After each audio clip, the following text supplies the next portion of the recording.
नमस्कार दोस्तों, मैं हूं राज। आप देख रहे हैं हाईवे 33।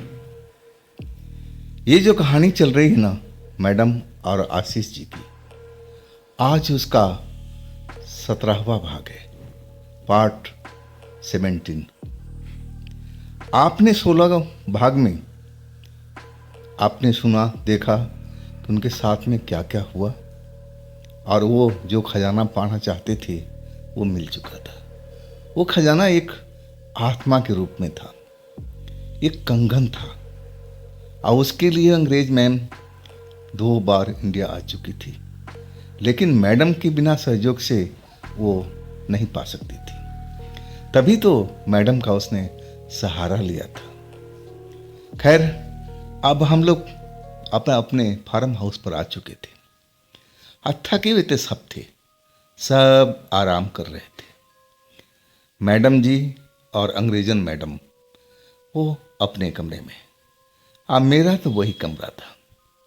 अब मैं भी अब आराम के मूड में था। अब मैं सोच रहा था कि पहले नींद पूरी कर लिया जाए, थकान को दूर कर लिया जाए, इसके बाद कोई मैडम काम करे तो उसमें मज़ा आएगा। लेकिन शरीर में थकावट रहेगी ना तो काम करने में मज़ा नहीं आता है। अब सुबह का से लेकर के शाम तक हम एक तरह से आराम ही तो कर रहे थे। हम दोपहर में सिर्फ खाना खाने के लिए उठे और इसके बाद फिर सो गए थे। शाम को फिर हम खाना खाए, अब फिर कुछ देर तक मैडम, अंग्रेज मैडम, मैं आपस में बात करते रहे आने वाले काम का विषय में। इसके बाद मैडम कहने लगी, आशीष और जाकर आराम कर लो, नींद पूरी तरह से पूरा कर लो। इसके बाद तो हमें कई दिन तक हो सकता है कि जागना पड़े, फिर वक्त नहीं मिलेगा। मैं समझ गया था कि मिशन जो था मैडम का जल्द ही शुरू होने वाला है, और उसी की तैयारी अब मैडम कर रही है। अब मैं भी आराम के मूड में था। मैं अपने कमरे में आ चुका था। अब मैं पलंग पर सो रहा था। गहरी नींद थी, आ चुकी थी मेरे को। अब ख्वाब में तो पता नहीं कैसा कैसा इंसान ख्वाब देखता रहता है। मैं भी ऐसे कोई ख्वाब ही देख रहा था, सपने के अंदर में था, ड्रीम देख रहा था। मैं आपको एक पहाड़ी पर खुद को पाया। वहाँ पर हर तरफ मुझे बड़ी अच्छी अच्छी सीनरी दिख रही थी, और वो सीनरी देखने के लिए मैं पहाड़ पर चढ़ा हुआ था। कैसे आ गया मुझे खुद मालूम नहीं, क्योंकि मैं सपने के अंदर में था। और हर तरफ मुझे हरियाली दिखाई दे रही थी, लेकिन शाम का टाइम था। मुझे चंद्रमा दिख रहा था, बड़ा सा लाल रंग का निकलता हुआ। मैं उसकी रोशनी में सब कुछ देख रहा था, बड़ा अच्छा लग रहा था। तभी थोड़ी ही नीचे, मैं पहाड़ी के चोटी पर हूँ, और थोड़ी ही नीचे एक सफ़ेद कपड़ों में एक सुंदर सी लड़की मुझे दिखाई दी, जो कि लटक रही थी, गिरने वाली थी, और वो मुझे आवाज़ दे रही थी, आशीष आशीष मुझे बचा लो, मैं गिरने वाली हूँ, आशीष मुझे बचा लो। मैं हैरान था कि मैं उस लड़की को अपना नाम तो बताया नहीं, ये मेरा नाम कैसे जानती है, इसको तो मैं पहली बार देख रहा हूँ। और मैं सोचने लगा कि मैं क्या करूँ, उसको बचाऊँ। अगर मैं उस जगह पर गया तो खतरनाक जगह है, कहीं हो सकता है कि मैं भी ना गिर जाऊँ। लेकिन मैं साहस का परिचय देता हूँ और उस लड़की के पास आराम आराम से पहुँच जाता हूँ, और तब तक वो मेरा नाम लेकर के पुकारती रहती है, आशीष जल्दी आओ, आशीष जल्दी आओ। मैं धीरे से उसका हाथ पकड़ता हूँ, अब बोलता हूँ कि तुम डरो मत, मैं तुम्हें पकड़ रखा है, अब मैं तुम्हें ऊपर उठा रहा हूँ और अपने आप को संभालो। इसके बाद मैं उस लड़की को ऊपर खींच लेता हूँ, और वो लड़की डर से कांप रही थी। जैसे ही मैं सुरक्षित जगह पर उसको लाया ना, तो मैं देखा उसका डर पूरा शरीर से कांप रहा था। लड़की बहुत ही गजब की सुंदर, सफ़ेद कपड़ा पहनी हुई। अब मैं समझ नहीं पाया कि आखिर ये लड़की इस जगह पर एकांत पहाड़ पर कर क्या रही थी, और कैसे वो नीचे लटक गई थी। मैं कुछ उससे पूछता, और तब तक वो आकर के मुझसे लिपट गई। अब कहने लगी, बहुत बहुत धन्यवाद आशीष जी, आपने तो मेरी जान बचा ली। मैं आपको भूलूंगी नहीं। और मैं ख्वाब में था, सपने के अंदर खोया हुआ, गहरी नींद में। उसके बदन से बड़ा तेज खुशबू फूट रहा था, और मैं खुशबू पहचानता था कि वो तेज खुशबू जो आ रहा ना, कोई अच्छी परफ्यूम की है। और मैं उससे अब दूर करने की कोशिश कर रहा था कि आप मुझे छोड़ दो, इस तरह से पकड़ना सही नहीं है। लेकिन वो मुझे छोड़ नहीं रही थी, मुझे बराबर अपनी बाहों में भरते जा रही थी, चिपकते जा रही थी, और मैं उसको दूर करने का कोशिश कर रहा था। मैं उसको झटक रहा था कि देखो, आप मेरे से दूर हो जाओ, मेरे से दूर हो जाओ, मेरे में चिपको नहीं, मैंने आपको बचा लिया, चलो अच्छी बात है, आप बच गई। लेकिन इसका मतलब ये नहीं कि मैं आपसे प्यार करूँगा। ये जो सोच रही हो ना, मैं ऐसा करने वाला नहीं। लेकिन वो अब मेरी तरफ चिपकती जा रही थी, कह रही थी कि जब तुम्हें प्यार नहीं करना था तो बचाया क्यों? मैं इससे बढ़िया मर जाती, मुझे मर जाने देती ना। अब ये कहानी, मैं थोड़ा कन्फ्यूजन में पड़ गया था कि आखिर ये लड़की कौन है, अब मुझसे इस तरह से व्यवहार क्यों कर रही है। अब मैं उसको डांटता रहा, मैं कहने लगा कि आप दूर हो जाओ मेरे से। तब तक मेरी आँख खुल गई। जैसे आँख खुली ना, तो मैं क्या देख रहा हूँ कि मैं अपने पलंग पर हूँ, अपने कमरे में हूँ। अब मेरे सीने के ऊपर वही लड़की लेटी हुई है, और मंद मंद मुस्कुरा रही है, और बड़ी बड़ी आंखों से मुझे घूर रही है। मैं देख करके एक पल के लिए सन्न रह गया। तभी मुझे ध्यान आ गया, अरे ये तो वही आत्मा लड़की है जो कंगन में रहती है, ये कैसे यहाँ आ गई। अब मैं तब तक उठ करके बैठ चुका था, उसको धकेल करके। वो अभी भी पलंग पर एक जगह पर बैठी हुई दिखाई दे रही थी। मैं उससे पूछने लगा कि तुम यहाँ पर किस लिए आई हो, तुम्हारा आने का मकसद क्या है। अतः वह मुस्कुरा के कहने लगी कि सपने में मेरा जान बचाया, तो मुझे प्यार तो कर लेने दो। मैं कहा कि देखो, सपना अलग चीज़ है, शायद सपने में तू ही मुझे दिखा रही थी, और ये सब करने की ज़रूरत नहीं है। मैं आपको प्यार नहीं करता, आप मेरे कमरे से बाहर निकल जाइए। और वो लड़की अभी भी पलंग पर बैठी हुई मुझे साफ दिखाई दे रही है। उसके बड़ी बड़ी कजरारी आंखें इधर उधर घूम रही है, होठों पर एक मुस्कुराहट फैला हुआ है। अब मुझे बार बार आग्रह कर रही है, नहीं, मुझे यहीं पर रहना है, मैं आपको देख रही हूँ, आप मुझे अच्छे लग रहे हो। और तब तक मैं समझ गया था कि मुझे क्या करना है। मैं अपना पलंग पर बैठे बैठे ही, मैडम जी देखो, ये आत्मा लड़की मेरे कमरे में बैठी हुई है। और जैसे ही मैंने आवाज़ लगाया ना, वो लड़की तेजी से उठी, अब बिना दरवाज़ा खोले अब बाहर निकल चुकी थी। मैं गहरी सांस लिया। मैं समझ गया कि जो मुझे ये पहले होटल के अंदर में दिखी थी, ये मुझे छू रही थी। रात भर मैं सो नहीं पाया। ये मुझसे चाहती क्या है? मुझसे प्यार करती है, लेकिन मैं तो इसको प्यार नहीं करता। ये तो आत्मा है, इससे मुझे प्यार करके क्या मिल रहा है? मैं तो शादीशुदा हूँ मैडम जी के साथ में। फिर मैं सोचने लगा कि ये इस जगह पर खुला क्यों घूम रही है। सुबह होने दो, फिर मैं मैडम जी से बात करूँगा। और आखिरकार मैं बहुत देर तक जागता रहा। मुझे डर था कि दोबारा वो लड़की मेरे कमरे में ना आ जाए, लेकिन नहीं आई। तब मैं गहरी नींद में फिर दोबारा सो चुका था।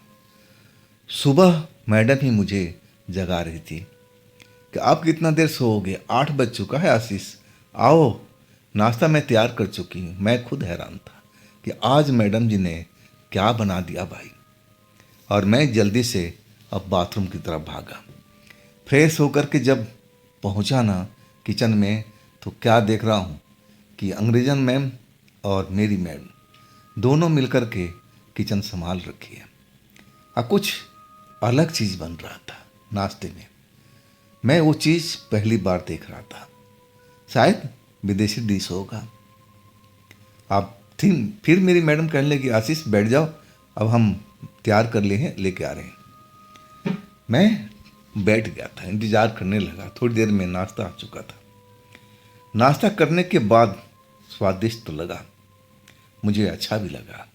वो डिश के बारे में मैं मैडम जी से पूछने लगा, अंग्रेजन मैडम से। वो रेसिपी बताने लगी। मुझे बड़ा स्वाद आया था उसमें। मैं सोचा था कि ज़रूर मैं अपने हाथों से एक बार बनाऊंगा। आप पूरा मैडम से बनाने का विधि जानूंगा। अब फिर रात में जो मेरे साथ में हुआ था ना, वो आत्मा लड़की कंगन वाली, वो मेरे कमरे में जो आई थी, मैं सब कुछ अब मैडम से बात करने लगा। अब मैडम आंखें फाड़ फाड़ के मुझे देख रही थी। अब फिर कहने लगी कि देखो आशीष, डरने की आवश्यकता नहीं है। वो मनुष्य को बहुत देखी नहीं है। अब उसको मनुष्य देख करके आश्चर्य हो रहा है, मज़ा भी आ रहा है। अब तुम्हें वो बस यूं ही आई होगी देखने के लिए, और उससे कोई ज़्यादा मकसद नहीं होगा। लेकिन मैं पूरा बताने लगा कि मैडम जी, उसके दिल में तो कुछ अलग ही चल रहा था। वो तो मुझे स्पष्ट कह रही थी कि मैं तुम्हें चाहती हूँ, प्यार करती हूँ। और तब मेरी मैडम ज़ोर ज़ोर से हंसने लगी और कहने लगी कि उसकी ये मजाल अभी बुलाती हूँ। और फिर जैसे मैडम आदेश दिया, वो हाजिर हो गई थी। अंग्रेजन मैडम अब वो भी देख रही थी, मैं भी देख रहा हूँ, और लड़की हाजिर। अब फिर मेरी वाली मैडम कह रही है, ये क्या मैं सुनी हूँ। तब वो एकदम नज़रें नीचे झुकाए हुए कहने लगी कि नहीं मैडम, मेरे दिल में ऐसा कुछ नहीं था। मैं तो आशीष जी को देख करके अच्छा लगता है। मैं इंसान कम देखी हूँ ना, तो आशीष जी मुझे अच्छे लगते हैं। मैं तो बस यही कह रही थी। तब मैडम मेरी तरफ मुड़ के कहने लगी कि देखा आशीष, मैं कहा था ना, इसने इंसान को बहुत कम देखा है, और तुम्हें देख करके ये खुश हो रही थी, और इसमें कोई बड़ी बात तो है नहीं। तुम गलत मतलब समझे थे। मुझे लगा कि चलो ठीक है, लेकिन मैंने कहा कि मैडम जी, इसको अपने पास बांध के रखिए। कभी गाहे बगाए मेरे पास में आ जाए तो मैं तो परेशानी हो जाऊंगा। तब मैडम कहने लगी कि चिंता मत करो, अब ये तुम्हारे पास नहीं जाएगी। फिर वो वार्तालाप वहीं पर ख़त्म हो चुका था। अब आगे की तैयारी मैडम को करनी थी, और उस विषय में हमारा बातचीत चलने लगा।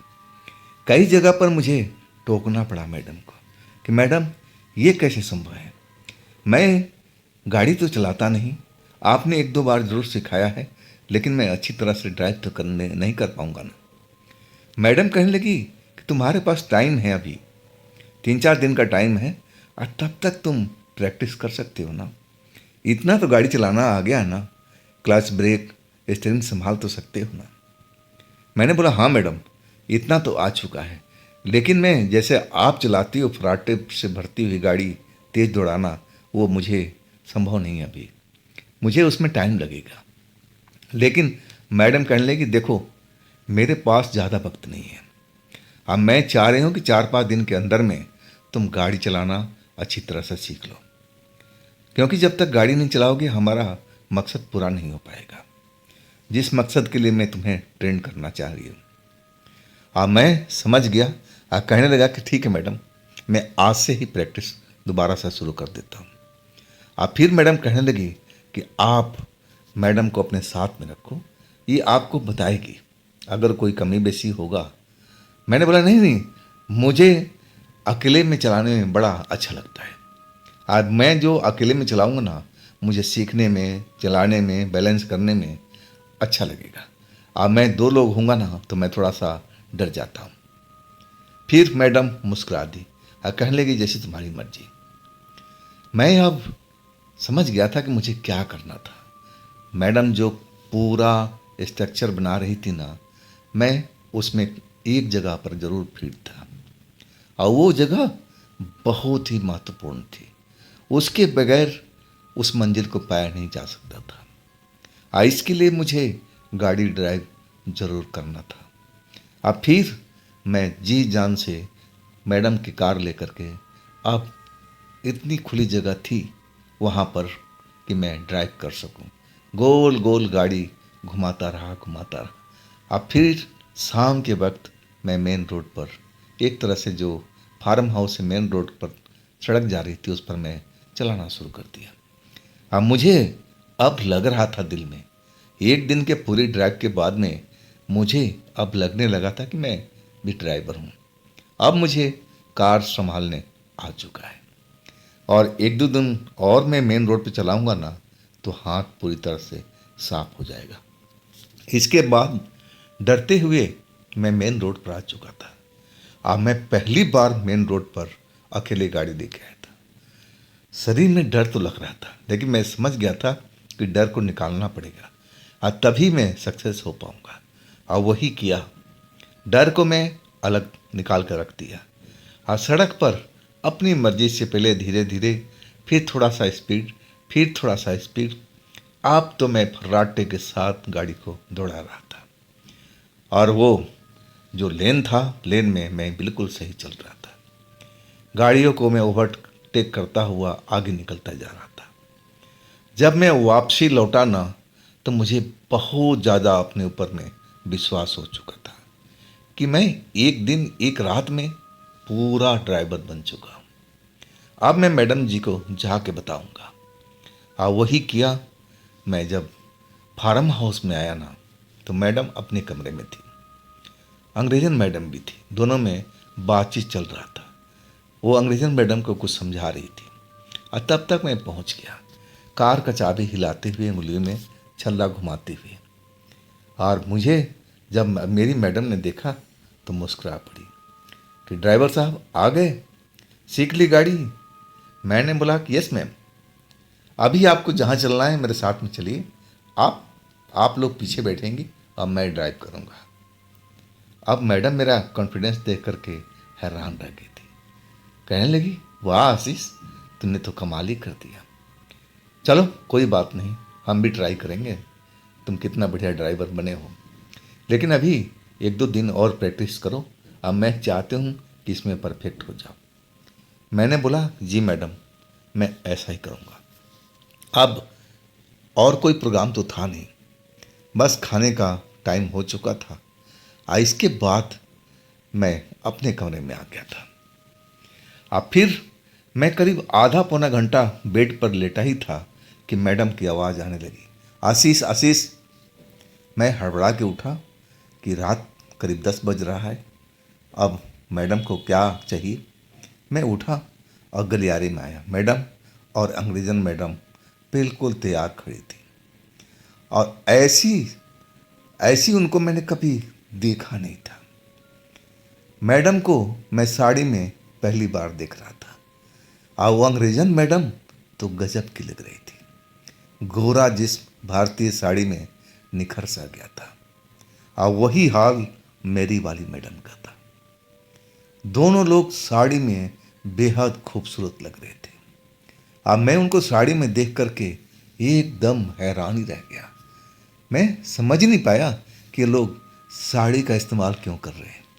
अब मैं मैडम को तो पहली बार देख रहा था साड़ी में।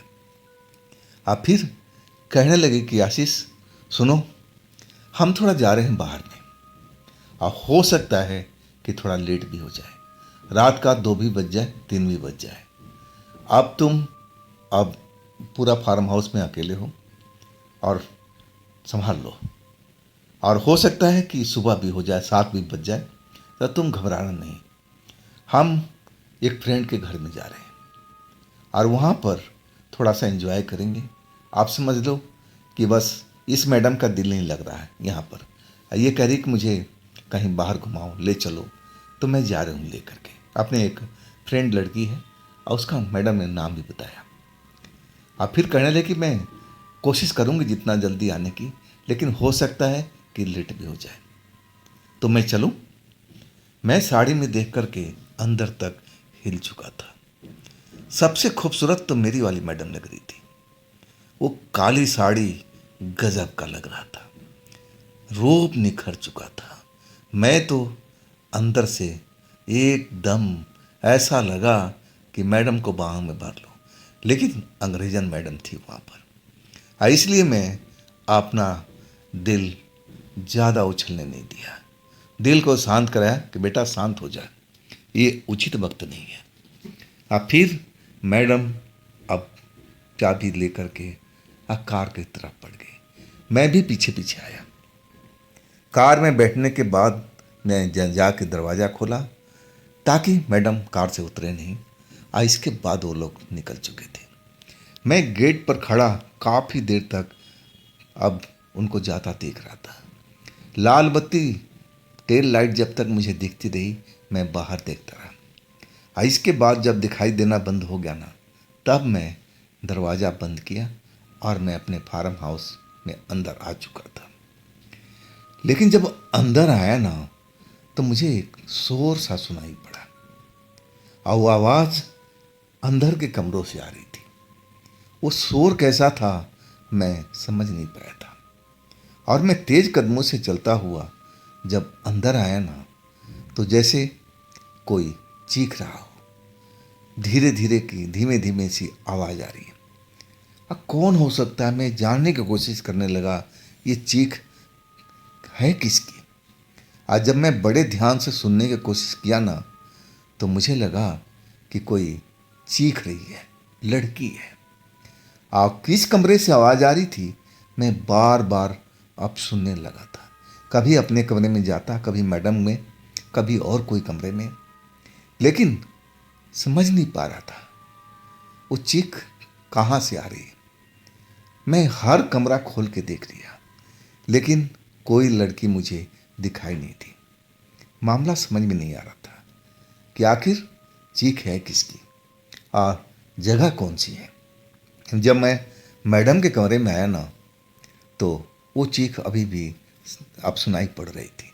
कुछ मैडम के कमरे में ज़्यादा ही मुझे महसूस हो रही थी। मैं पलंग पर लेट गया और फिर कुछ देर तो चीख शांति रही, जैसे जोर जोर से कोई चिल्ला रहा हो, आवाज़ दे रहा हो, जैसे कोई कैद हो निकलने का कोशिश कर रहा हो। लेकिन कोई दिखाई दी तभी ना। आवाज़ भी लग रहा था कि गहरे कुएं से निकल के आ रही है। मैं फिर कमरे में इधर उधर घूमने लगा। मुझे लगा कि कोई आत्मा वगैरह तो नहीं भटक रही है, लेकिन अगर होती तो मुझे दिखाई देती। अगर नहीं दिखाई देती तो कम से कम आवाज़ तो क्लियर पता चलता कि कहाँ पर है। लेकिन आवाज़ वो रुक जाती थी। ऐसा लगता था कि गहरे कुएं से निकल रही हो, रुक रुक के आवाज़। मैं फिर पलंग पर लेट गया था और जैसे ही पलंग पर लेटा ना, तो आवाज़ थोड़ा सा साफ नजर आई। अब फिर मुझे अंदाजा लग चुका था कि आवाज़ पलंग के नीचे से आ रही है। ये कैसे संभव है भाई? पलंग के नीचे कोई आत्मा, कोई लड़की कैसे रह सकती है? उसमें इतना जगह तो होता ही नहीं है, वो तो फर्श के बराबर लेटा हुआ है। तो ये चक्कर क्या है? मैं वाकई में अब उस चीज़ को जानना चाहता था कि लड़की की जो आवाज़ सुनाई पड़ रही है, मदद मदद की गुहार लगा रही है, आखिर ये है कौन? इस पलंग के नीचे से कैसे आवाज़ सुनाई पड़ रही है? और मैं पलंग को इधर उधर देखने लगा, कभी आगे कभी पीछे, और लेकिन मुझे कोई लड़की नहीं दिखाई पड़ रही थी। और तब मैंने पलंग को सरकाना शुरू कर दिया। पलंग आसानी से सरक नहीं रहा था, वो वजनी था, लेकिन मैं भी ताकतवर था। और थोड़ी सी मेहनत के बाद पलंग को एक किनारे पर कर दिया था। अब पूरा कमरे में कारपेट बिछा हुआ था। अब मुझे कारपेट के अलावा वहाँ पर ऐसा कुछ नहीं दिख रहा था कि वहाँ पर, लेकिन आवाज़ जो थी ना, अब स्पष्ट थोड़ा सा और हो चुकी थी। आवाज़ कारपेट के अंदर से, जैसे नीचे में कोई कुआं बना हो, कुएं में कोई फंसा हुआ हो। आवाज़ ऐसी मुझे लहराती हुई सुनाई दे रही थी। मैं देखा कालीन को जो बिछा हुआ था, कारपेट बिछा हुआ था। मैं अब हटाना शुरू कर दिया कि भाई ये कौन सा राज है। मैडम जी, यहाँ कोई कुआं खुदवा रखी है क्या? ये आवाज़ तो ऐसे ही अंदाज़ा मुझे लग रहा है। अब मैं जब कारपेट हटाया ना, तो मुझे वहाँ पर फर्श में एक दरवाज़ा जैसा दिखा, चोर दरवाज़ा। अब तो मेरा माथा पूरी तरह से ठनक चुका था। क्या मतलब इसका? चोर दरवाजे को, जैसे नीचे में कोई बेसमेंट बना हो और वो नीचे जाने का रास्ता हो। मैडम ने तो आज तक कभी मेरे से इस बारे में जिक्र नहीं किया था कि इस जगह पर बेसमेंट भी है और यहाँ पर ये चोर दरवाज़ा भी है। मैं एकदम उस दरवाजे को एकदम देख रहा था। आवाज़ और क्लियर होने लगी। मुझे डर नहीं लग रहा था। मैं उस आवाज़ तक पहुंचना चाहता था, देखना चाहता था। वो निरीह लड़की की आवाज़ मुझे साफ सुनाई दे रही थी, जैसे चिल्ला चिल्ला के वो मदद के लिए पुकार रही हो। और उसकी आवाज़ में वो दर्द था। वो दर्द मैं बर्दाश्त नहीं कर पा रहा था। मुझे लगा कि उस लड़की का मदद करना चाहिए और देखना चाहिए कि लड़की की क्या तकलीफ़ है। और ये जब होता, जब ये दरवाज़ा खुलता। दरवाज़ा में कोई लॉक नहीं था। जब मैं उसका हैंडल पकड़ के उठाया ना, तो थोड़ा आवाज़ किया ज़रूर और फिर दरवाज़ा ऊपर को उठ चुका था। और तब मैंने देखा कि वहाँ पर नीचे जाने की सीढ़ियाँ बनी हुई थी और नीचे लाइट भी जलता हुआ दिख रहा था। मतलब पूरा बिजली का फिटिंग नीचे भी किया हुआ था। मैं उस सीढ़ी को देख करके हैरान रह गया। अब तो आवाज़ मुझे साफ सुनाई पड़ रही थी, जैसे कोई निरीह लड़की मदद के लिए पुकार रही हो। और मैं बिना देरी किए सीढ़ी से नीचे उतरने लगा। जब लास्ट सीढ़ी पर पहुंचा ना, तो मैं देख करके दंग रह गया था। वो तो बड़ा ही बेसमेंट था। जितना ऊपर था, जितना कमरा बने हुए थे, उसी हिसाब से नीचे भी था। ये राज तो आज तक मैडम जी ने नहीं बताया था। मैं सही मायने में हैरान था। अब मैं देख रहा था कि वहाँ पर उसी तरह के कमरे बने हुए थे जैसे ऊपर में बने हुए, उतने ही कमरे, जितना ऊपर में थे उतना नीचे में। और सब पर दरवाज़ा लगा हुआ है। एक लाल धागा सा बंधा हुआ है, लॉक किसी में नहीं लगा हुआ है। ये देख करके मैं थोड़ा सकचा गया था कि जो आवाज़ आ रही है तीसरे दरवाजे के अंदर से, जैसे उसके अंदर में कोई लड़की कैद है। कौन हो सकती है भाई लड़की? कोई सही सलामत कोई इंसान लड़की है या फिर आत्मा लड़की है? मैं ये समझना चाहता था। मैं जानता था कि ये जगह खतरनाक हो सकती है, लेकिन अब उस टाइम एक जुनून सा सवार था। वो आवाज़ ही लड़की की ऐसी थी जैसे पुकार रही थी, मदद मदद। मैं उसका आवाज़ सुन करके एक जादू की तरह बंध चुका था। मैं जल्द से जल्द उस लड़की तक पहुंचना चाहता था। वो आवाज़ में ऐसा आकर्षण था कि आकर्षण में मैं फंस चुका था। फिर मैं तीसरे कमरे में पहुंच गया। दरवाज़ा पर वही कुंडी के पास में और लाल धागा लपेटा हुआ था। कई बार मैं जब उस लाल धागे को छुआ ना, तो मुझे जैसे अंदर से कोई कह रहा है कि अरे आशीष ये क्या कर रहा है? जरूर इसमें खतरनाक आत्माएं होंगी। मैडम, अब ये आत्माओं का रखने का ये ठिकाना बना रखी है। हमें खोलना नहीं चाहिए। आशीष मत खोल मत खोल, जैसे मेरे अंतर आत्मा मुझे कह रही हो।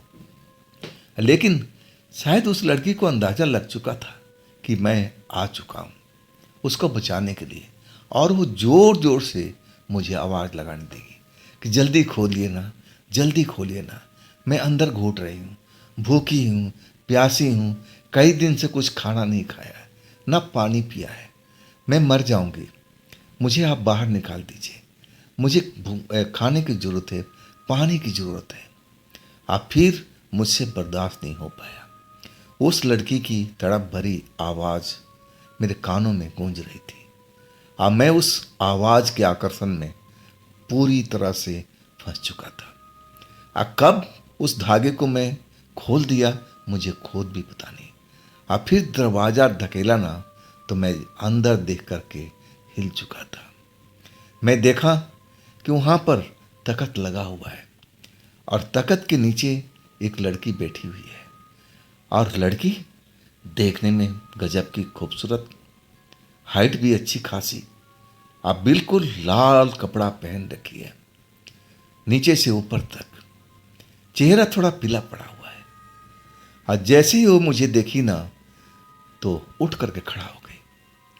अब मेरी तरफ ना देख करके सीधा दरवाजे से अब बाहर निकल गई, दौड़ती हुई मुझे धकेल करके। और जब वो निकली तब मुझे होश आया, अरे ये मैंने क्या किया, ये मैंने क्या किया। जल्दी से उसके पीछे भागा। वो कब सीढ़ी चढ़ करके और ऊपर के मंजिल पर आ गई थी। अब मुझे तो पहुंचने में ऊपर देर लगी। मैं जब ऊपर पहुंचा ना तो मैं बहुत ज़्यादा टेंशन में था कि ये मैंने क्या कर दिया, ये लड़की कौन है। मैं समझ नहीं पाया था इंसान है या कोई आत्मा है। मैं जब उसको ढूंढ रहा था, उसकी अब आवाज़ को सुनने की कोशिश कर रहा था कि कहाँ पर है, तब मुझे किचन में बर्तन खड़कने की आवाज़ सुनाई पड़ी। किचन के अंदर पहुंचा ना तो वाकई में जितने कुछ खाने का सामान था बचा कुचा और सब कुछ वो चट कर रही थी। जैसे लग रहा था कि जन्मों जन्मों की भूखी हो। पूरा खाना अपने मुंह में एक तरह से चिपटा रखा था, जल्दी जल्दी खा रही थी।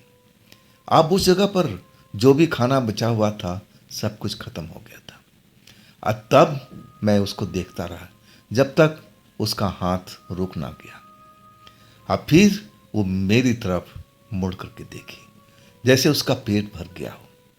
अब मेरी तरफ देखी ना तो मुस्कुराने लगी।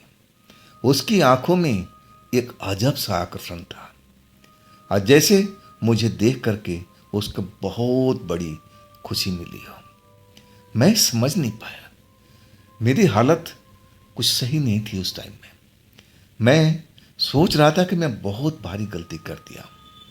ये कोई आत्मा होगी, जिंदा लड़की तो मतलब ही नहीं कि मैडम कैद करके रखे। अब मैं एक आत्मा लड़की को उसके कमरे से आज़ाद कर दिया हूँ। ये मुझे करना नहीं चाहिए, लेकिन अब देर हो चुकी थी। देर इसलिए हुई थी कि लड़की भोजन करने के बाद मुझे घूर घूर करके देख रही थी, जैसे वो मुझे चट कर जाएगी। खूबसूरत लड़की और उसके चेहरे पर अब वो मुस्कान मुझे दिखाई दे रही थी जो शेर अपने शिकार को देख करके करता है। उसी पोजीशन में अब आ चुकी थी। अब फिर उस पर कब मेरे पर झपटी मैं तो देख ही नहीं पाया था। मैं जब महसूस किया ना तो मैं जमीन पर गिरा हुआ था और वो मेरे सीने पर सवार थी। अब उसकी जो खूबसूरत उंगलियां थी ना उसमें लंबे लंबे से मुझे नाखून दिखाई दे रहे थे और वो मुझे घायल करने की कोशिश कर रही थी, घायल कर भी रही थी। अब मैं दर्द से करा रहा था और उसको हटाने की कोशिश कर रहा था कि दूर हो जा, दूर हो जा, मेरे से दूर हो जा। लेकिन वो सीने पर सवार अब मुझे घायल करती जा रही थी।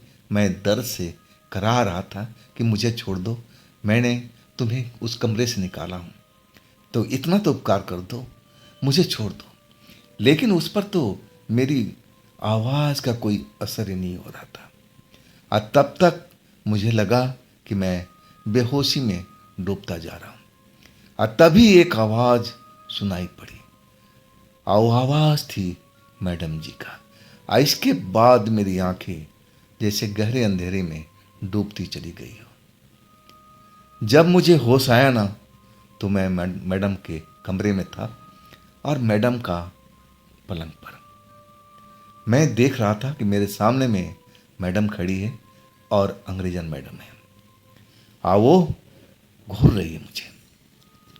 मैं सब कुछ जब होश में आया ना, तो वही समझा था कि मैं अभी भी उस लड़की के चंगुल में हूँ और वो मुझे मार रही है। शायद मैं मर चुका हूँ।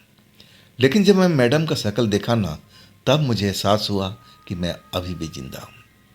और मेरा शरीर में कई जगह पर अब दर्द सा हो रहे थे। उस नाखून से वो लड़की ने मुझे घायल कर दिया था, मेरे बाजुओं को घायल कर दिया था, मेरे गले पर कई निशान बना दिए थे। और तब मैडम की मैं आंख को देखा जो गुस्से में थी और कह रही थी कि आशीष, तुम्हें कैसे पता लगा कि यहाँ पर बेसमेंट है? और तुम अगर जान भी गए तो उस आत्मा खूंखार आत्मा लड़की को तुमने कैद से कैसे निकाला? क्यों वो लाल धागा बाहर किया? अब मैं अगर समय पर ना आती तो तुम तो जिंदा ही नहीं रहते। वो लड़की तो तुम्हें खत्म करने वाली थी, तुम्हें मार देती, तुम्हारा मांस का एक एक कतरा खा जाती। और मैडम गुस्से से देख रही थी। और वैसे ही गुस्सा मैं अंग्रेज मैडम के आंखों में देखा। वो भी बिफरी हुई थी, गुस्से में थी। और मैं अपने आप को देख रहा था।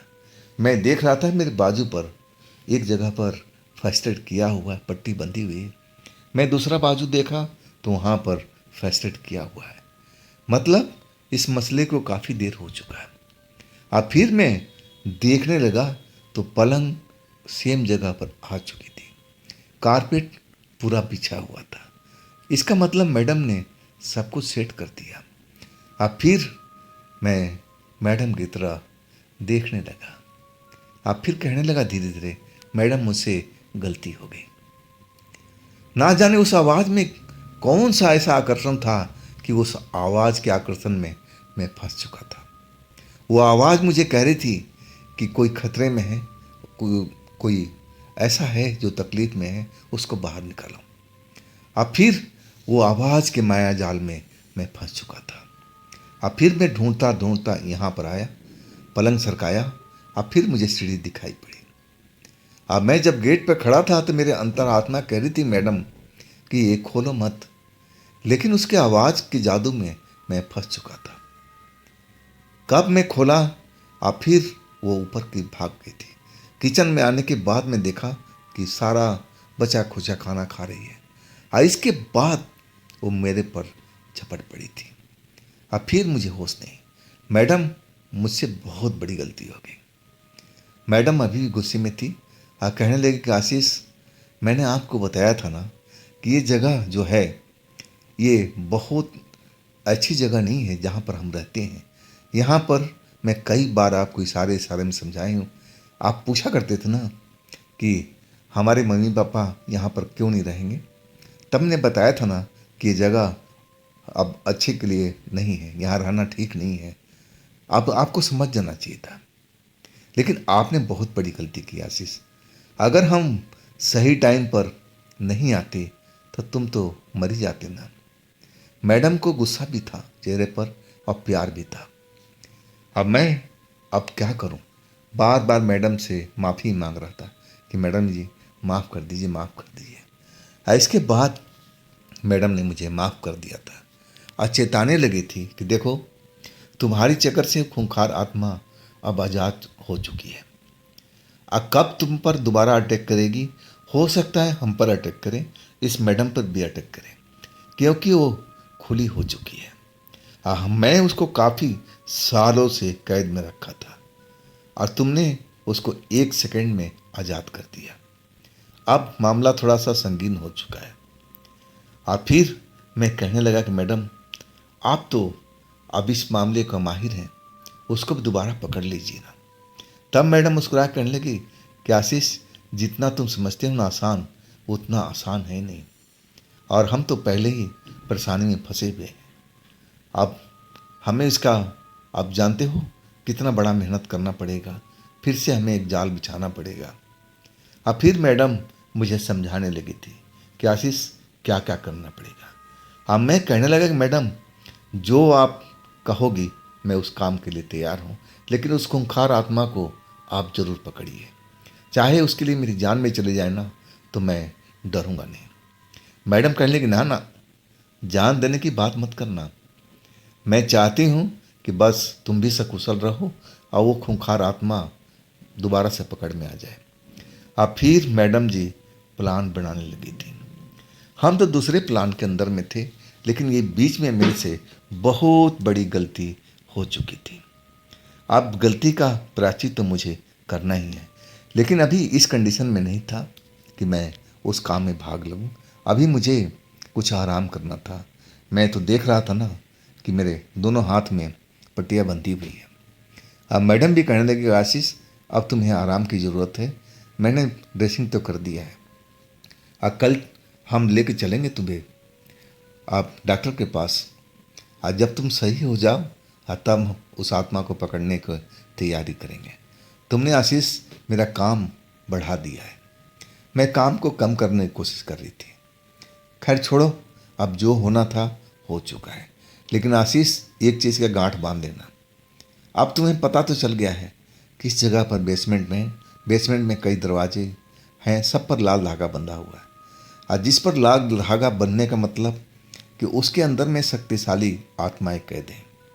अगर तूने गलती से भी लाल धागा खोल दिया ना तो आत्मा बाहर निकल आएगी।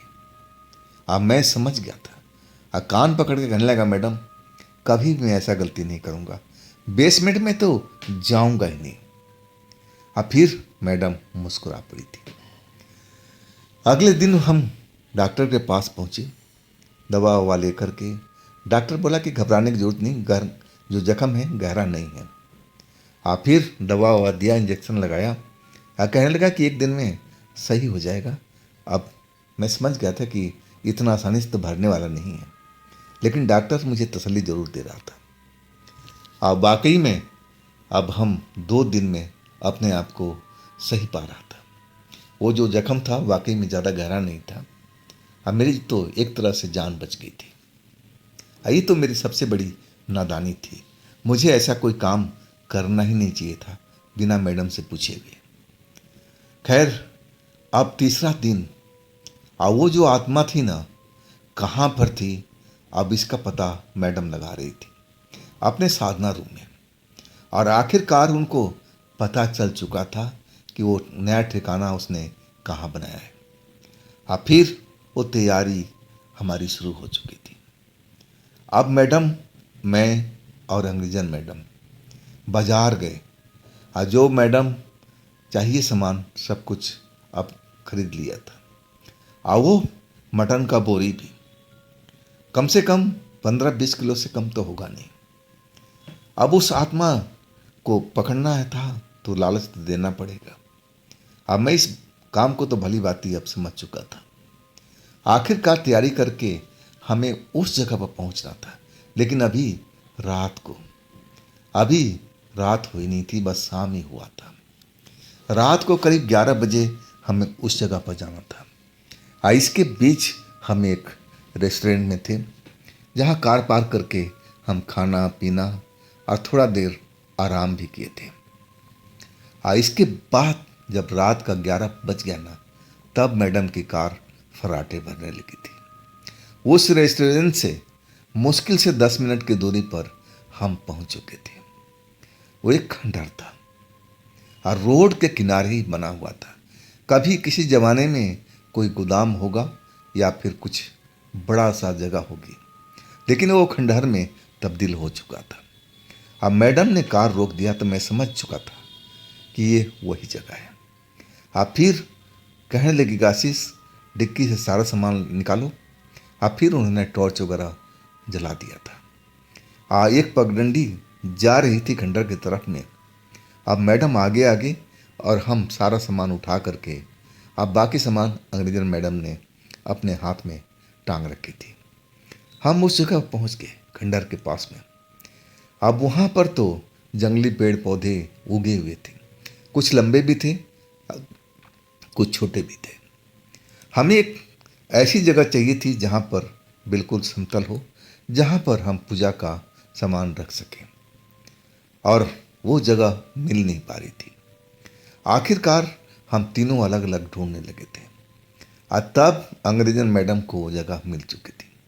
उन्होंने चिल्ला कर के आवाज़ दिया। फिर हम उस जगह पहुँचे तो वाकई वो जगह बिल्कुल सही थी, लेकिन थोड़ी सी सफाई की ज़रूरत थी। और सफाई काम तो मुझे ही करना होता था। आओ मैं काम बखूबी निपटा दिया था। इसके बाद पूजा की तैयारी शुरू हो चुकी थी। मैडम का दीपक जल चुका था। हवा शांत थी। दीपक का लो अब ऊपर की तरफ उठा हुआ था। आप मैडम अपना मंत्र का उच्चारण कर रही थी। गोल घेरा में हम दोनों थे, अंग्रेजन मैडम और मैं। मांस का बोरी साइड में रखा हुआ था और समय बीतता रहा बीतता रहा बीतता रहा। आखिरकार 2 घंटे के बाद उस जगह पर जैसे लगा ना कि आंधी तूफान आई हो। एक पुराना पेड़ था और वो पेड़ हिलने लगा था और तब मुझे अंदाजा हो चुका था। अब मैं थोड़ा बहुत इस चीज़ को जानकार होने लगा था। इसका मतलब बाकी का पेड़ कोई नहीं हिल रहा है और वो एक ही पेड़ जो था घना वो हिलने लगा था। मैं समझ गया था कि वो आत्मा लड़की उसी पेड़ पर है और वो अब यहाँ आकर्षित हो रही है, जरूर आएगी यहाँ पर। मुझे अंदाजा हो चुका था और हम दोनों सावधान थे। अंग्रेजन मैडम बस एक तरह से कहा जाए तो हम चिपक के ही खड़े थे। कई बार गलती से हाथ लग जाता था, लेकिन वो बुरा नहीं मानती थी। माने भी कैसे, मैं सब समझता था, लेकिन वो वक्त ऐसा नहीं था। अब मेरा ध्यान बस उस पेड़ पर केंद्रित था और कभी कभी जो दीपक जल रहा था मैडम के आगे, मैं वो लोह को देख लेता था। अगर वो लोह लपलपाने लगे, जलने बुझने की तैयारी करने लगे, तो समझ लो कि आत्मा उसके आसपास में आ चुकी है। लेकिन लोह पूरा सीधा जल रहा था और मैडम का कोई इशारा भी नहीं मिला था। और इसके बाद वो पेड़ हिलना शांत हुआ। अब फिर हमारा दिल जो था धक धक धक धक करने लगा कि कब वो आत्मा आ करके खड़ा हो जाए। किस रूप में होगी, क्या उसी लड़की के रूप में होगी या कोई और रूप होगा। आत्मा कई रूप धारण कर सकती है, मैडम जी ने बताया था। वो अच्छी भी बन सकती है और बुरी भी बन सकती है। आप जैसी आत्मा हो वैसी कर सकती है। और फिर हम सांस रोके इंतजार करते रहे कि कब आएगी मैडम जी का, कब इशारा होगा। लेकिन आधा घंटा और व्यतीत हो गया और तब मैंने देखा कि एक दूसरा पेड़ था। वो थोड़ा लंबा था, पतला था, वो भी जोर जोर से हिलने लगा। बाकी जो पुराना पेड़ था वो तो एकदम शांत था, वो नहीं हिल रहा था। मतलब वो आत्मा उस जगह से अब इस पेड़ पर आ चुकी है और वहां से वो देख रही है कि हमें फिर से फंसाने के लिए तैयारी हो रहा है। लेकिन मैडम का जो मंत्र था उसमें वो पावर थी, शक्ति थी। उनके साथ में आत्माएं भी तो थी, अच्छी आत्माएं, और वो अपने काम में लग चुकी थी। अब इसके बाद में कुछ देर के बाद वो जो पेड़ हिल रहा था ना, शांत हो गया। और तब मैंने देखा कि उसी पेड़ के पास से, जैसे मैंने उस कपड़े में देखा था लाल रंग के कपड़े में, वैसे ही कपड़े में वहाँ से सेम वही रूप था और वैसे ही चल करके आ रही थी। और उसके पीछे मैंने कुछ अलग देखा। मैंने देखा कि 2 सफ़ेद वस्त्रों में लड़कियां हैं और वो काफ़ी ऊंची है, लंबी है और उसके पीछे भी चल रही है। मतलब उसको हर तरफ से घेर लिया गया था। अब उसके भागने का कोई मौका नहीं था। बस मौका एक दिया जा रहा था, लालच, कि उस जगह पर, यहाँ पर पूजा स्थल के पास पहुंच जाए। और वो चलती आ रही थी। आप उसी जगह पर पहुंची जहां पर पूजा पाठ चल रहा था। और जैसे ही मैंने देखा ना, नज़दीक पहुंचने लगी, वो दिया का लो एकदम कांपने लगा था। ऐसा लगने लगा कि कब बुझेगा कब बुझेगा। और तब तक मैडम का इशारा हो चुका था। मैं इशारा समझ गया और मैं जल्दी से गोल घेरे से निकला। वो मांस का बोरी जो बंधा हुआ था खोला और जमीन पर पलट दिया। और उसकी खुशबू ही थी कि उसको आकर्षित कर दिया। और दौड़ करके वो मांस के बोरी के पास में आ गई जहाँ पर मैंने मांस को पूरा पलट दिया था। और जल्दी जल्दी आकर के उस मांस को चबाने लगी। मैडम अभी उसी जगह पर थी। अब फिर मुझे कोई इशारा नहीं मिला था। अब तो मैडम का काम था। हम उस गोल घेरे में अपने आप को सुरक्षित महसूस कर रहे थे। मैं अंग्रेज मैडम का इतना करीब चिपका हुआ था कि उनके दिल की धड़कन में गिन सकता था, बिल्कुल सटी हुई थी। अब मेरी सांसें तो उस जगह पर अजीब हालत हो गई थी, गर्म होने लगी थी। मैं अब आगे बढ़ूं तो और चिपक जाए, मतलब उस जगह पर भी उनको शरारत सूझ रही थी। ऐसी जगह पर तो ऐसा कुछ करना ही नहीं चाहिए, लेकिन उनके दिल में क्या चल रहा है, शरारत हर तरफ हर टाइम नहीं करना चाहिए। और तब मैंने देखा कि वो मांस को बिल्कुल चट कर चुकी थी। और फिर वो मुड़ करके जैसे ही दूसरे पेड़ की तरफ जाने लगी, और उसी टाइम मैं देखा कि दो लड़कियां जो उनका पीछा करती हुई आई थी, एक सफ़ेद चादर सा उसके ऊपर में डाल दिया था, बहुत झीना चादर जैसा था। अब मैं समझ गया कि वो अब कब्जे में आ चुकी है। आज सही में जैसे ही उसके ऊपर चादर गिरा ना, वो फड़फड़ाने लगी, जोर जोर से चिल्लाने लगी, दहाड़ने लगी, मुझे छोड़ दो नहीं तो तुम सबको खा जाऊंगी। और मैडम सब जानती थी ये धमकी है, अब जाल में तो फंस चुकी है, अब क्या उखाड़ लेगी। इसके बाद मैडम ने अब वहाँ से उठ चुकी थी, उस लड़की के पास पहुँच गई थी।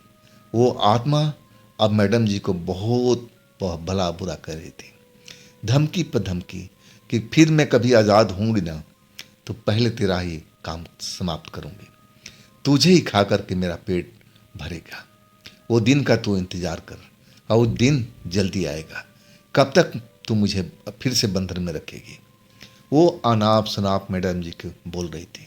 अब मेरा गुस्सा उबल रहा था, जी तो कर रहा था कि मैं अपना बदला ले लूं, लेकिन मैडम जी मेरे गुस्से को समझ चुकी थी और इशारे में बोला कि शांत रहो, सब कुछ ठीक है। इसके बाद उन्होंने जैसे मंत्र पढ़कर आदेश दिया। अब फिर वो चादर और दोनों लड़कियां और वो आत्मा अब उस जगह पर थी ही नहीं, हवा में गायब हो चुकी थी। अब फिर मैडम कहने लगी, आशीष जो काम का चीज़ है यहाँ से उठा लो, और नहीं है तो छोड़ दो, हम लोग चल रहे हैं, हमारा काम हो चुका है। और तब मुझे अब अनुमान हुआ कि मैडम जी कितनी साहसी हैं, डरती तो बिल्कुल नहीं है। ये तो मेरी गलती के कारण हुआ कि इतनी खूंखार आत्मा उस कैद से आज़ाद हो चुकी है। क्या उस हवेली में और भी आत्माएं इस तरह की हैं? लेकिन मैं तो अब नीचे जाऊंगा नहीं, मैं तो कसम खा रखा था। इसके बाद हम लोग कार से वापसी के लिए चल दिए थे। अब तो हमें दूसरा काम करना था, उस शैतान को पकड़ना था, और उसके लिए हम प्लानिंग गाड़ी में ही करने लगे थे। और कब हम घर पहुंच गए, जब गेट आया तो मुझे समझ में आया कि हम फार्म हाउस में आ चुके हैं। तो दोस्तों, ये थी आशीष जी की, मैडम जी की ये कहानी। ये जो भाग है आपको कैसा लगा, कमेंट में ज़रूर बताइएगा। और देखिए, ये भी चैनल आप ही का है, तो इसको भी अपना प्यार दीजिए, लाइक कीजिए, सब्सक्राइब कीजिए, शेयर कीजिए। आज जिन्होंने घंटी को नहीं दबाया है ना, तो ऑल पे करके घंटी को ज़रूर दबा दीजिएगा। इससे क्या होगा कि जैसे ही मैं वीडियो डालूंगा ना, आपके पास आराम से पहुंच जाएगा। उसी टाइम में आपको वीडियो ढूंढना नहीं पड़ेगा, नोटिफिकेशन में आ जाएगा कि मेरे वीडियो आ चुका है, आप परेशान नहीं होंगे। तो उम्मीद करता हूं कि ये काम आप लोग ज़रूर कर लेंगे। तो फिर मिलते हैं कल एक दूसरी कहानी में। आप लोग अपना ख्याल रखिएगा। नमस्कार।